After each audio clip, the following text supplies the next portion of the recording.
मुअज़्ज़ज़ सामीन इकराम, नाज़रीन इकराम और मेरे प्यारे बच्चों, मैंने पिछली वीडियो में आपको गुस्ल के फ़राइज़ बताए थे।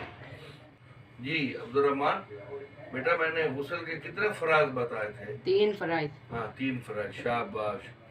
गुस्ल कब करना चाहिए, गुस्ल हम पर कब फर्ज होता है, यानी गुस्ल करना बहुत ज़रूरी हो जाए, ना कुरान मजीद को हाथ लगा सकते हैं, ना हम नमाज पढ़ सकते हैं, और ना हम कोई नेक काम कर सकते हैं, ना हम रोज़ा रख सकते हैं। भाई ये गुस्ल हम पर कब फर्ज हो जाता है? गुस्ल उन नौजवान मर्द पर फर्ज हो जाता है जब वो नापाक हो जाते हैं, यानी एक नौजवान मर्द को जब इहतलाम हो जाए तो उस पर गुस्ल फर्ज हो जाता है।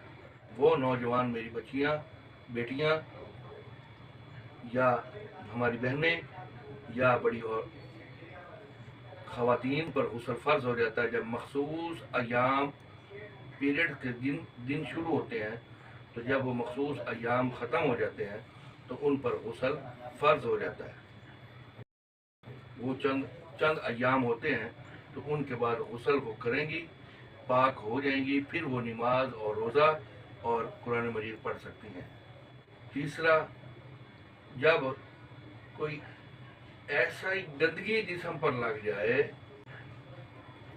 जो नापाक हो, यानी पेशाब, पलीती, बड़ा पखाना, गोबर, या रास्ते में जाते हुए कोई ऐसी नापाक गंदगी कोई बंदे पर या जिस्म पर वो लग जाए तो गुस्ल आके ज़रूरी होता है, वो गुस्ल करे तब फिर नमाज अदा करे।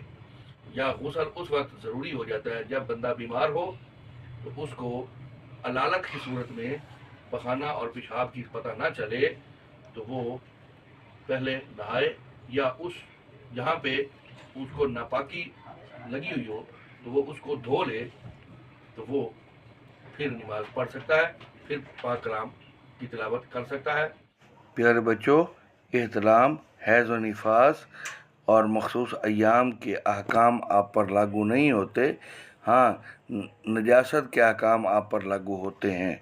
मोहतरम सामीन इकराम, या जिस्म से पसीने की बदबू आए, स्मेल जिसे कहते हैं, स्मेल आए, तो फिर गुस्ल ज़रूरी हो जाता है कि इंसान गुस्ल करे फिर नमाज अदा करे।